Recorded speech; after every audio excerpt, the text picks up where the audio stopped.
Hello, and thank you for joining us. My name is John Musella, and I'm representing the Santa Cruz Valley Chamber of Commerce. First and foremost, we'd like to thank you all for celebrating our honorees with us at our 10th annual Salute to Patriots. We felt it was important to continue this tradition despite the pandemic we're living through. In partnership with the City of Santa Clarita and in collaboration with the Santa Clarita Veterans Collaborative, we worked on a format which still allows us to recognize our community's veterans. This year, we are pleased to honor 5 outstanding veterans and business community leaders. We would like to thank our sponsors, our title sponsor, Andy Gump, California Resources Corporation, Chiquita Canyon, Wells Fargo, Princess Cruises, Assemblywoman Christy Smith, Five Point, Samuel Dixon Family Health Center, and our media sponsors, The Signal, KHTS, the Magazine of Santa Clarita, and SCV TV. Hello, I'm Bill Miranda, and first of all, I want to thank the Santa Clarita Valley Chamber of Commerce and the veterans organizations and all my fellow veterans for honoring me today as an honorary veteran for this year. I come from a military family. My father served in World War II in the Army Air Corps. My brother served in Korea in the Navy. My other brother served in the Little Rock situation during 1957 in the U.S. Army. Another brother served in Korea in the Marine Corps, and then there was me. So you can imagine what my mother felt like when I walked into her room and I said, "Mom, I'm going to join the Air Force." She was near tears because this was like everybody, and now her little boy was going to join the military. But we got it done. We got the military. I served honorably, and I was more than happy to do that.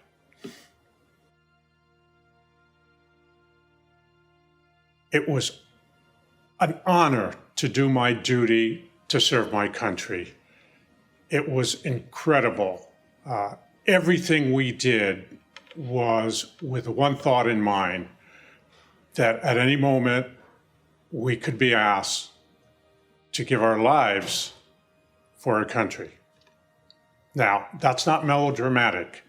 Every person who signs up for the military, whether they spend all their tour stateside or in fancy places in Europe or the Mediterranean or Korea, which is good duty, any one of them has pledged that if necessary, they will give their life in defense of the country. And that's something that we never forget. So yes, it was an honor to do my duty to serve my country.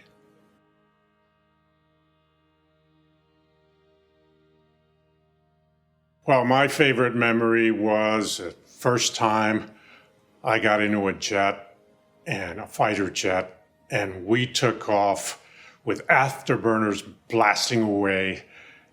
We were taking G's. My head was back against the back of the seat, pulled back by the pressures, the G-forces, and climbing up almost straight up into the sky and reaching a speed of twice the speed of sound. So we broke the sound barrier and we literally went twice the speed of sound. That's a memory I'll never forget.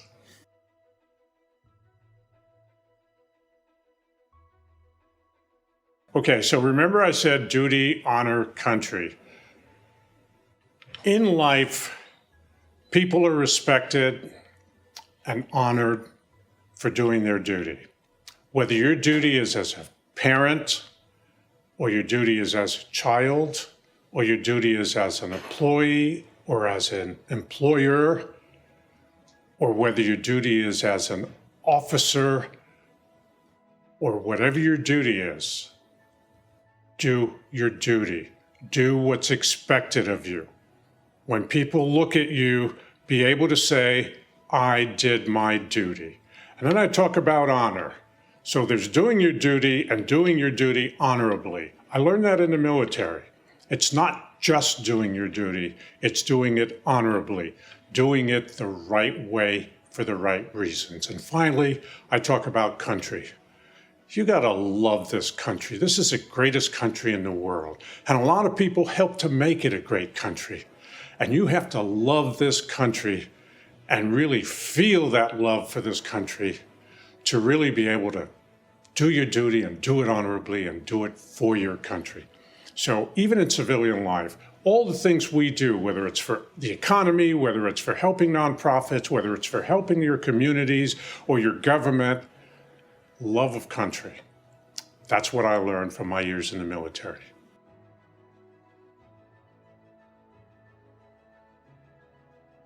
I'm originally from New York, and I served most of my duty in either northern Maine or McGuire Air Force Base, New Jersey, Colorado. And some of my duty I spent at Oxnard Air Force Base when there was a fighter base in Oxnard. And I was at the officers club, and I was at the bar. I had just finished a beer, and a colonel comes over to me and he says, "Do you mind if I join you?" And I'm a little, I'm a lieutenant, and I'm a little brash, shall I say? And I said, "Yeah, if you buy me a beer." And he said, "Sure." And he sat down, he extended his hand, and he said, "Hi, I'm Colonel Chuck Yeager." For those of you who don't know, Colonel Chuck Yeager is probably the most famous Air Force person in the world. He is the first man to break the sound barrier. And in 1963, when I met him, he was about as famous a person in the Air Force as there is. And here I am saying, "Yeah, if you buy me a beer." So that's my funny story. Anyway, I want to thank everybody again for allowing me this honor, and I hope I'm worthy of it. Thank you. My name is Jeff Stabile, and I'd like to express my appreciation to the Santa Clarita Valley Chamber of Commerce, to the City of Santa Clarita, and the Santa Clarita Veteran Services Collaborative for producing the 10th annual Salute the Patriots, and also for selecting me to be one of this year's honorees. A while ago, one of my grandsons asked me, why did I go into the military? And I never really thought about it before. And I remember that graduating high school in the early 60s, I really didn't know what I wanted to do. No idea. My dad wanted me to go to college, but I told him I wasn't ready. And I was looking around at job opportunities. And then I started thinking about the military. And I thought, wait a minute, this would be a good way to serve my country. So I looked around and I selected the Air Force. Reason being that I thought there were going to be some great opportunities in the Air Force for some training that I could possibly transfer and use in civilian life. So I looked at the different categories, and I decided missile maintenance would be the area that I'd like to go into, because in the 60s, missiles were the thing. But those schools were closed, so it looks like all the other people that were going in the Air Force were going in missile maintenance. So I got my second option, which was jet engine technician. Now, I really enjoyed the time in the Air Force because it allowed me to find out who I was, what my capabilities were. I got to work with some very good people. I learned a great skill that I could transfer to my civilian life. And there was structure and regulations that an 18, 19-year-old needed at the time, specifically I did. And I felt that I accomplished something each day that I was in.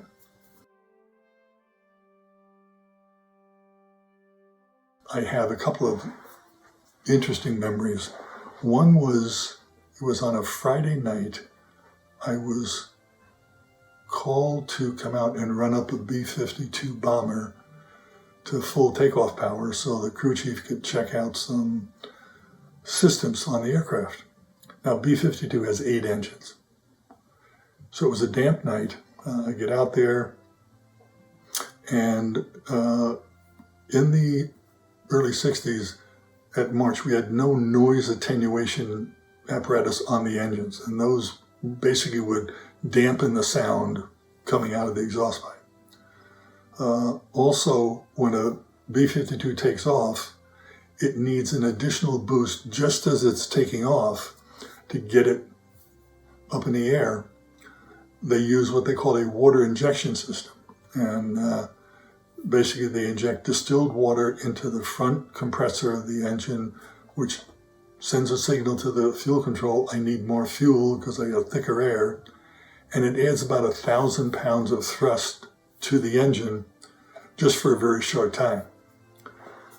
So I start moving each engine up to takeoff power, and when I get all 8 engines set up, I lock in the throttles, and I reach down and I hit the water injection switch.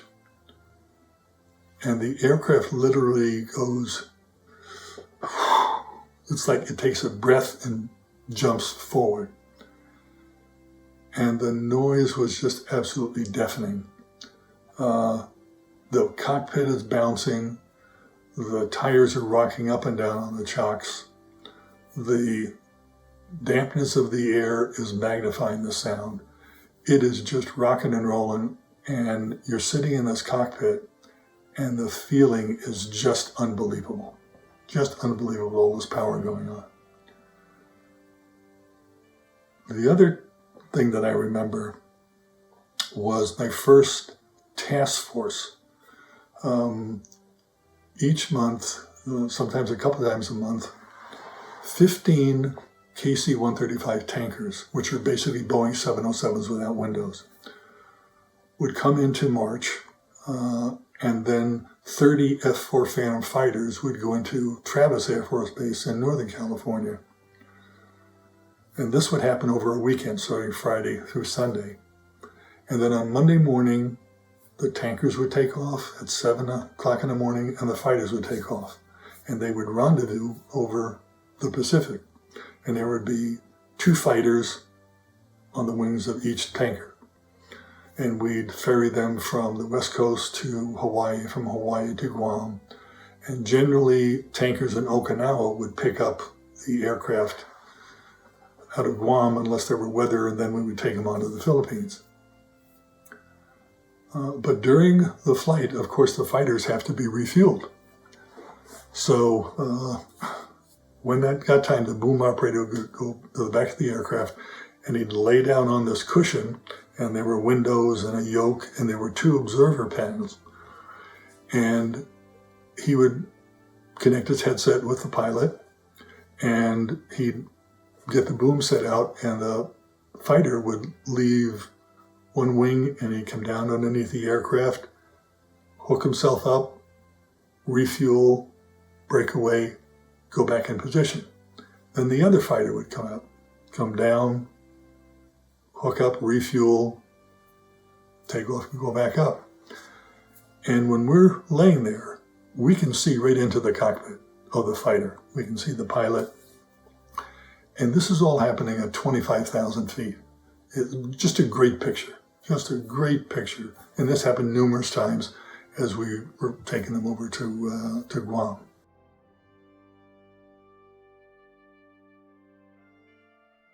My military experience really did affect my career, my life afterwards.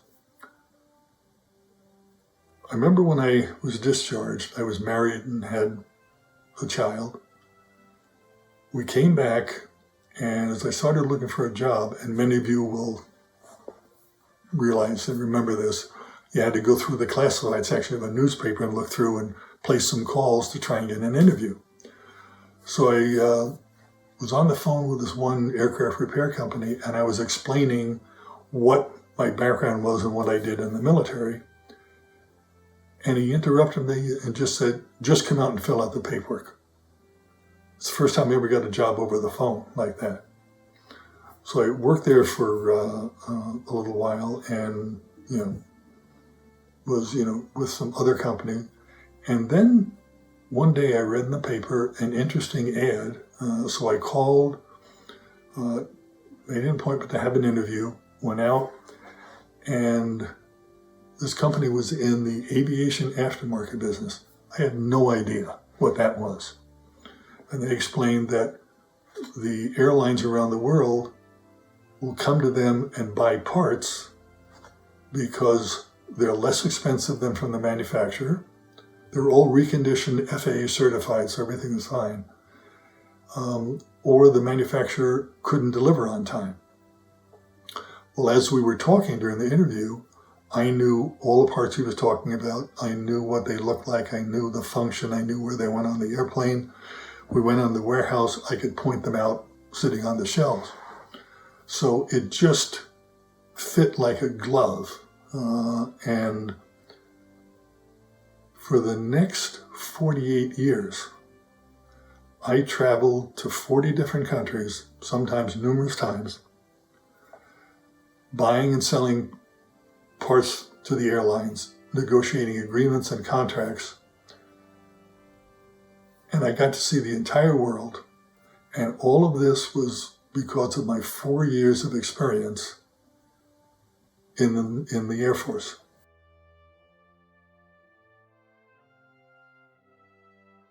Remember, I talked about the B-52 and running it up. After that run up on Friday night, the following Monday, we received the directive. And the directive said there will be no more running of engines from 9 p.m. on Friday until 7 o'clock in the morning on Monday. I had apparently disturbed something that was going on. So in the shop, we looked at this directive and said, okay, that's what we'll do. About 2 weeks later, I get a call to come out on a Saturday, and one of these task force tankers was having a problem with the water injection system. And the crew chief and I talked, and we decided the best thing to do is run up the aircraft, pressurize the system, see if there are any leaks or any malfunctions anywhere. So start up the engine, put it up to full power, hit water injection. Crew chief couldn't see anything, pulled it out of water injection, was about to go in again, and I look out the front of the cockpit, and coming across the tarmac is this blue van with his yellow emergency light flashing. And he comes racing up to the aircraft, jumps out, and gives me the shut-off signal. Well, I had brought the engine back to idle when I saw him coming. He came up the stairs to the cockpit and he said, "You can't run engines on the weekend. We've got a directive. You can't do this." And I said, "Okay, I'll be more than happy to shut down and leave.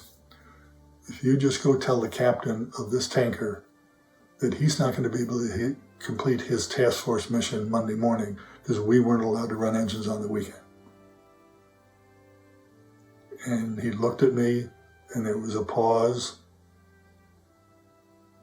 And then he said, "Well, just get it done as quickly as you can." And I just nodded, smiled, and that was an interesting time. Again, I want to thank everybody for the honor of being selected as one of the Patriots to salute. So again, thank you very much. Hi, I'm Leslie Thorpe, and I want to take this time to thank the SCB Chamber for being recognized. I come from a military family, and I grew up listening to my dad, my grandfathers, my uncles talk about their experiences and stories from being in the military, and I decided that I wanted to join the military myself. When I first got to basic training, my first thought was, what have I gotten myself into? But I made it through. I'm still friends with a lot of the soldiers that I served with in the military. So we still keep in touch. We talk over Facebook and other social media. There's a special bond between us. You share experiences with people that you've been in the service with that civilians wouldn't understand. So I enjoyed keeping up with them and seeing where their lives have taken them. When I got out of basic training, I was stationed in Germany. I was waiting for my security clearance to come through, and the Army doesn't let you just sit around and do nothing while they're waiting to put you what your regular job was going to be. So I got to paint a long hallway that did not need to be painted, and I had a big 5-gallon bucket of paint, and it was getting pretty heavy at this point, and I saw a really tall guy walking down the hallway, and I thought, I'll ask him to move it for me. And I did, and this soldier happened to get a little bit of paint on his pants, and he looked at me, and he did outrank me. He said, you're gonna have to wash my uniform because you're the reason I got paint on these pants. And it kind of scared me because I was new and everything. And I said, okay. And the next day, this soldier knocked on my door and gave me his uniform. And I was like, you know what? I'm not washing your uniform. You wash your own uniform. You're the one that got the paint on him. Well, to make a long story short, this started a friendship between the two of us. And the friendship grew into more. Make a long story short, I've been married to this man for 36 years now, and I do wash his pants now. But I met my husband, obviously I met my husband there too. He was in the service. My son, our son, is still in the service, so he's continuing the tradition of being a military family. So the military's been good to me. So once again, thank you for this honor. You know, on Veterans Day, I always imagine it being a beautiful fall day at a war memorial park. The air is crisp, not a cloud in the sky, and chilly southwest breeze traces its way through the park's tree stand. You know, in the near distance, I spot the flagpole and see the colors atop dancing with the breeze, and I can't count the number of times I gazed at our colors and teared up. Today will be no different. My response to the national anthem, sung by an angelic voice, will be anatomical and unpreventable. I'm a veteran, a disabled one, representing 25% of the 18 million living veterans today, which is just a mere 5% of our nation's population. This day of tribute traces its origins to November 11th, 1919, Armistice Day, and the first anniversary of the end of World War I, a war my grandfather Lloyd served in. Our nation set aside this day to honor all veterans, living or dead, but especially to give thanks to the living who served or served our country honorably during war or peacetime. I started my journey in the Army in 1975. The Vietnam War had ended. I missed the draft by 2 years and was in my sophomore year at Santa Clara University, a private Catholic Jesuit institution. My cash was short, and I was in desperate need of a scholarship to offset tuition and room and board. And the Army came to my rescue.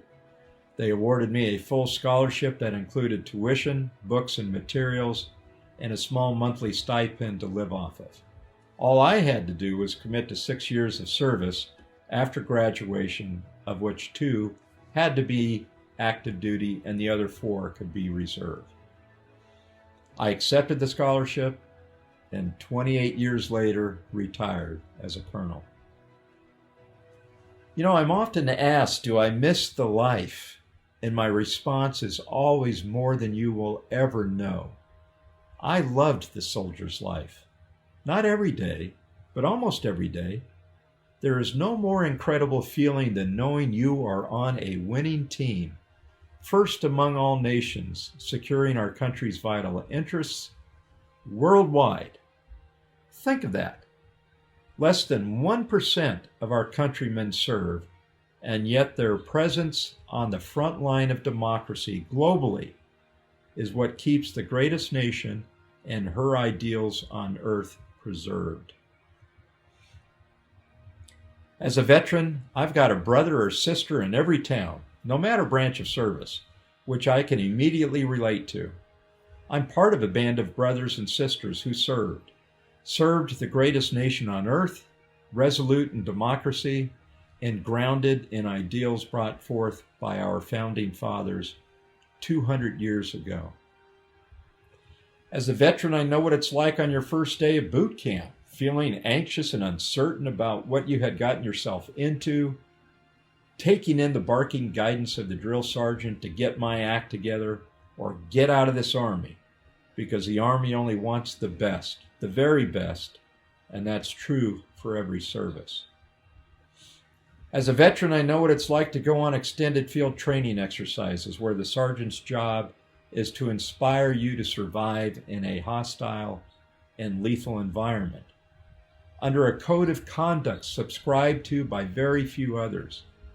I mean, words like duty, honor, country, selfless service, integrity, loyalty, respect, and personal courage are lived out in the day-to-day life of a man or woman in uniform.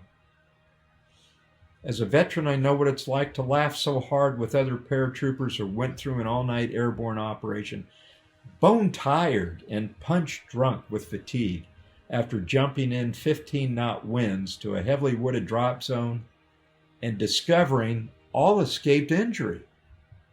The macabre military humor of completing the mission and, guess what, escaping death. As a veteran, I know what it's like the first time you deploy to a combat zone and all the thoughts running through your mind. What if I don't survive? Did I tell my wife, kids, and parents that I love them? Did I leave anything undone that I should have mended before I departed? Will I be courageous and honor my commitment to my fellow soldiers that I will always cover their back? And will I do my duty and pull the trigger when the enemy is confronting? As a veteran, I know what it's like to make decisions that place others in harm's way, asking them to risk their lives to accomplish the mission, inspiring and encouraging the troops to work through the dichotomy of engaging and defeating the enemy while helping and saving the innocent. As a veteran, I know what it's like to see one of yours succumb to the horrors of combat and having to deliver the news to the trooper's loved ones, eulogizing his acts of bravery and assuring his family and friends that his death came with meaning and purpose, vowing never to forget, bracing for the sound of taps and rendering a final salute, standing at attention in a cloud of sadness with his fellow troopers. Then, after all the ceremony concludes, trekking to a dingy bar with your paratroopers, drinking, laughing, remembering, and paying tribute to your comrades' passing. As a veteran, I know what it's like to return after deployment and try to assimilate in this world, a world so different than the one I came from, where the challenge of the day was surviving a night patrol through a hostile village, dodging snipers, improvised explosive devices, and suicide bombers. Now I'm confronted with maddening traffic, 24-hour news cycles, everyone texting, posting, tweeting, Snapchatting, anything and everything that comes to mind. I'm reluctant to talk about my experiences because unless you were there, I fear you won't understand that world. The one I came from is so different from this world. As a veteran, I've experienced the joy in homecomings, embracing loved ones, feeling the warmth of belonging to a family nucleus with so much opportunity yet to be lived. Then being given notice your unit is on orders once again to serve.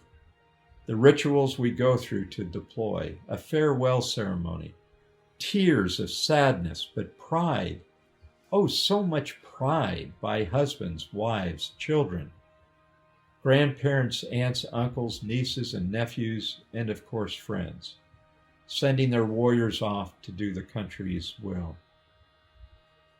As a veteran, the lenses I look through depict a different world, one that is divided. There is us, America, in all its brilliance and beauty, and then there is every place I'd been where oppression and poverty run rampant. Life and liberty are nothing but a dream. Child abandonment and mortality are widespread. Where our country, of all nations in the world, is sought out by the less fortunate as a place of freedom, dignity, respect, and opportunity. All ideals I believed were and are worth fighting and dying for. As a veteran, I'm disappointed by our country's division. You know, the scarcity of courage among our political leaders to do the right thing, their reluctance to compromise, their lack of respect for diverse ideas, and the unwillingness to engage in thoughtful discourse to better our nation. As a veteran, I'm humbled by all the expressions of gratitude for my time in service. Still, most important, I'm grateful to you and our country for allowing me to lead women and men of multi-generations, religions, ethnicities, and races, all considered the best and brightest, the dedicated and selfless, the patriotic and committed, and undoubtedly the most tenacious and courageous our country has to offer. So as a veteran and an American, I'm reminded of my oath and remain committed and solemnly swear to support and defend the Constitution of the United States against all enemies, foreign and domestic, to bear truth and faith and allegiance to the same, to take this obligation freely without any mental reservation or purpose of evasion, and that I will well and faithfully discharge the duties of my citizenship to preserve these ideals, so help me God. So as an American on this day where we pay tribute to those who have served, understand when you see tears well up in their eyes during the national anthem or the passing of the colors, it's because this hardy band of sisters and brothers who all took the same oath, a mere 5% of our countrymen, know how great our country is, indeed the world's beacon of life, liberty, and the pursuit of happiness, fought for by those veterans living and dead. They sacrificed and spilled their blood on the four corners of earth to defend our precious but fragile experiment called the American dream. Ideals we are called to protect and preserve, encapsulated in our United States Constitution, the flesh and bones of our democracy. I'm co-owner with my sister Lisa of One True North Leadership and Business Coaching Solutions. Our vision is to empower leaders and their team on the virtues, behaviors, and skills to find and live their one true north, their why, and their purpose to be, do, and have. Our mission is to coach and mentor business owners and organizational leaders and their teams to achieve the highest quality product and service that is valuable, profitable, sustainable, and makes a positive social impact on our local community. We thank the Santa Clarita Valley Chamber of Commerce and the community at large for recognizing our veterans on such an important holiday. We truly appreciate your gratitude, as I know all other veterans do too. Hello, I am Dr. Quach, an optometrist in the Santa Clarita Valley. I'd like to thank the committee for selecting me as an honoree for this year's SCV Chambers Salute to Patriots. I am very honored to be selected. I joined the United States Air Force right after optometry school and was stationed at Edwards Air Force Base. I did this because I wanted to serve our country in any way that I can. I joined the year right after September 11 terrorist attack, so that has a special meaning to me. I was a captain optometrist on base, so I was able to provide the best vision possible for our airmen and pilots to be ready for deployment and to go defend and protect our country. It was rewarding to me that I was able to contribute to our military with my profession. After I left the military, I truly believe that my experience in the Air Force has profoundly affected my life today. The chain of command is a very important aspect of being in the military. It teaches you to be a leader, to listen to your commander, and to care and manage your troop. As an owner of 2 private optometry practices, my training for the military has allowed me to be a better supervisor and manager to my employees. Additionally, by being part of the Air Force, I had a first-hand experience of what it's like to be in the military. I now have a greater respect for the commitment and regiments that all active duties and veterans have dedicated during their time in the military. I am ever more so grateful for all those serving our country. Again, thank you for this honor and for listening to my personal experience as a veteran.